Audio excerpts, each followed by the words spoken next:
Hello, welcome to my proper form and progressions video. In this video, we're going to discuss the proper form and progression of deadlifts. This is one of those exercises that people commonly do incorrectly. So I'm going to explain to you how to do it correctly, and we're going to progress from a level that is easy up to a level that gets harder where we add weight by the time we get to the end of our progression. But the beginning of our progression is going to start with learning on proper form, how to get into position with good posture, and trying to feel where that move is coming from. The first thing that we have to do is set our good posture. And if you haven't seen my proper posture video, please look on my YouTube channel, Stay Fit with Joy YouTube channel, and find that video. I go into details on how to get into proper posture in that video. So please make sure that you do at some point watch that video or watch it before you progress into the exercises. So first thing you have to do is get into proper posture, and that is to get our shoulders down, retract the shoulders back, and engage the core. So that is the first thing that you have to do with any exercise, especially standing exercises. Now when it comes to a deadlift, we're gonna do this with straight legs, but I don't want the knees to be locked out. So you're gonna have a slight bend in the knees, but you're not bending the knees. So throughout this movement, there is no knee bend. The movement will come from the hips. And what we're gonna do for that first exercise, for the first progression, is going to be to place our hands on the hip. And I'm gonna come sideways so you can see my angle. So the shoulders are down, they're back, and the core is engaged. We're gonna place the hands on the hip. And the first exercise we're gonna do, chin is off the chest, so you just wanna have it looking straight. And from here, you're gonna hinge forward through the hips. So this is the move. The move is coming from the hips. It's a hinge forward and back up. My body remains in that proper posture while I hinge forward and come up. So there's no rounding of my back. Everything stays straight in position where I started, and the movement comes from the hips. I'm not bending my knees at all. I'm keeping my legs straight with just a slight bend in my knees. So this is the first move that we're gonna do. And at the end of this video, we're going to go through each progression with a little bit of a workout, okay? So right now, I just want you to practice those moves with me. So the first move, shoulders down, back, core engaged, hands on the hips, hinge forward through the hips. So that is the first. I want you to feel where that movement comes from. It comes from the hips. Second progression, we're going to, instead of placing our hands on the hips, we're gonna cross our hands over on our shoulders. So set your position, shoulders down, shoulders back, engage the core, cross the arms, and you're still doing the same movement through the hips. Slight bends in the knees the entire time. And now we're hinging forward through the hips, but again, we're not adjusting any shoulder movement. We're staying tall and in position. The only movement that happens is coming from the hips. Okay, third progression, we're gonna take our hands off of our shoulders and we're gonna hang them in front of us. So set your posture, shoulders down, back, engage the core, let the arms hang in front. So we still keep this same exact posture, look forward, keep the chin off the chest, and from here, hinge forward and back up. So the most common mistake I see, especially when the arms are hanging down, is people want to reach with the hands and then they get all this rounded back. So you see what I'm doing here? They're hinging forward through the hips, which is what you want to do, but we don't want this rounding of the back. What you need to do is stay in this position, keep the hands close to the body as you hinge forward through the hips and back up. So there's no movement through the shoulders, there's no rounding. That's the most common mistake. So just make sure that you keep everything in that proper posture, and the only movement that happens is through the hips. Okay, last progression, I'm gonna grab my weights here. So last progression, you grab your weights, and now you can start to add resistance to this. And then once you get better and you know that your move is correct and your posture is right, your form is correct, you can start to add more resistance, and that's how you will progress from this level. So now it's just about keeping the same exact movement, but you're just gonna add more resistance. You can add a barbell, you can do heavier dumbbells, whatever, it could be kettlebells. Now you can start to add more resistance. But for now, we're gonna start with some light weights. If you don't have dumbbells, just grab a couple water bottles and you can use that. Feet hip to shoulder width apart, shoulders come down, they come back, engage your core, arms hang in front. From this position, hinge forward, keeping the weights close to the legs, and back up. Once again, you see, I'm not reaching with my hands for my toes. I'm not rounding my upper body. I am keeping everything straight, and the only movement that happens is coming from my hip. It's just the hip that is hinging forward and rising back up. Okay, so those are your 4 progressions. First progression, hands on the hips. Second progression, hands come to the shoulders, they're crossed over your upper body. The third is hands down, no weights. And then the fourth is grabbing weights. So I'm gonna set my clock and we're gonna do a little workout. We're gonna do each one of those progressions, all 4 of those progressions, we're gonna do 2 times. We're gonna start with the first one, we're gonna move our way to the fourth one, 30 seconds each, and then we're gonna go back to the first one. So by the time you're done with these, you're gonna really get the feel of the movement that you're trying to do. So let me set the clock, we'll start our workout. The first one that we're gonna start with is the hands on the hips. So once I get that clock started, make sure you start to set yourself in position. We're gonna have 10 seconds in between each 30 seconds to reset your body and make sure that your form and your posture is correct before you head into that next progression. Okay, so getting ready for that first progression, the first exercise. Feet hip to shoulder width apart, shoulders down, back, engage the core, hands are on the hips, chin is off the chest, getting ready to hinge forward through the hips for our first 30 seconds, and then we will move on to progression 2, 3, and the fourth one. Here's our first one.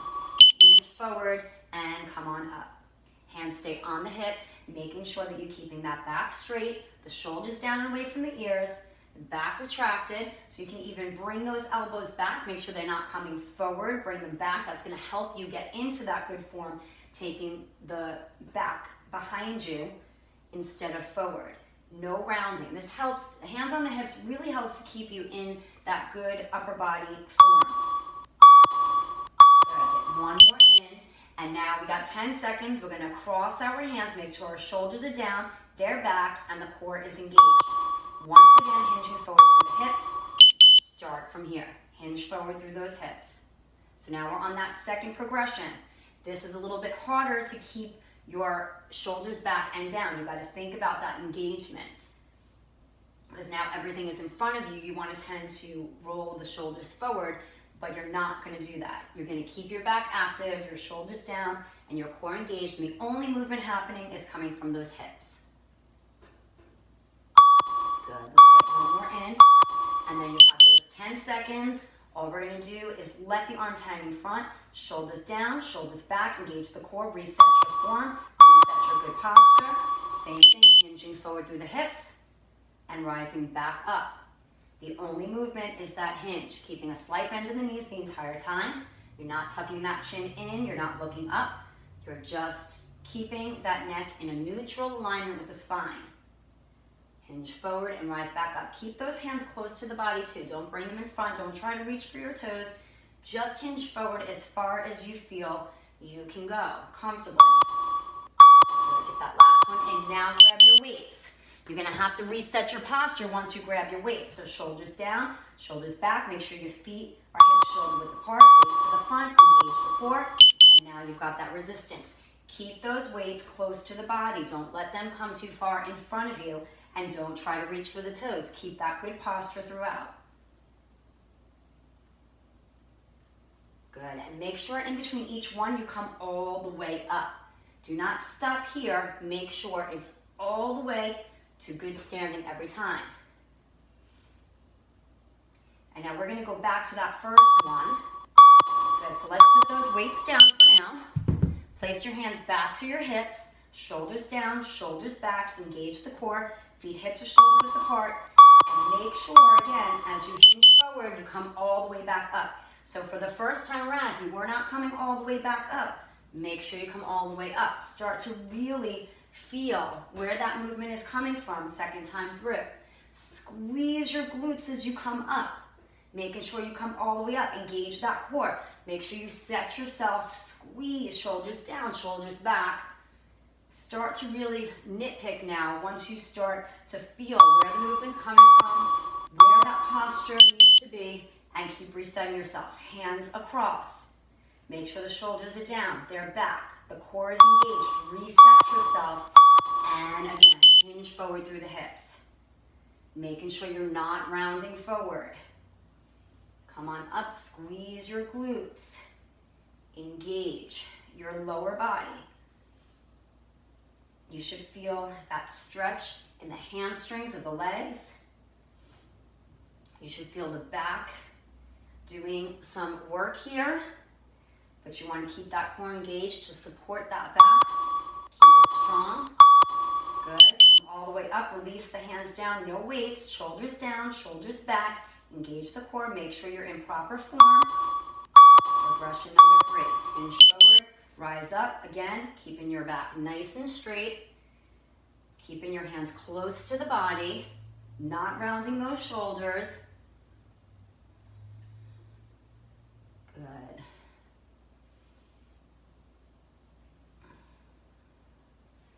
Keeping that slight bend in the knees, but not bending, extending through the knees at all. And just stay slightly bent the entire time. Good. Finish up. Let's grab that resistance. So we're going back to those weights. Once you get the weights, make sure your feet are placed hip to shoulder width apart. Shoulders come down, they come back. Engage the core, weights to the front, and hinge forward through the hips. Make sure that chin is not tucking in. I see this a lot. Don't do that. Make sure your neck stays in alignment with the spine. So you just want to gaze somewhere slightly in front of you on the floor without tucking that chin in.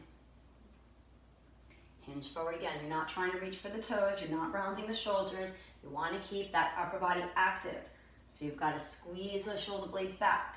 You've got to press those shoulders down and away from the ears. One more time. And rise up. Good. So there'll be another beep after 10 seconds, and that workout is completed. Those are your progressions. So you've got the 4. So that means we're all done with that workout. Those are the 4 progressions. So hopefully by the time you went through those 4 progressions 2 times, you've really understood where the movement is coming from and what the upper body needs to do to stay in its proper form and position the entire time. Remember, next time you do it, no rounding here. Everything stays straight and in alignment. And when you hinge forward, when you come out of that move, you're all the way up. Make sure you're not stopping here. I see a lot of shorter moves as well. That's not the move. You got to come all the way up, squeeze your glutes behind you, and then you can go back down. Okay? So that is your proper form progression for deadlifts. Again, what you would do after that 4th progression is just start adding more resistance, whether it be a barbell, whether it be heavier dumbbells, kettlebells. That's how you're going to progress from there. You make it harder by adding more resistance to it. Or you can go faster with the moves, or you can try to hinge forward a little bit lower. And that's how you progress from there. It's the same movement, but you made progressions with your range of motion getting lower, but still keeping proper form and position, or you go heavier with that resistance.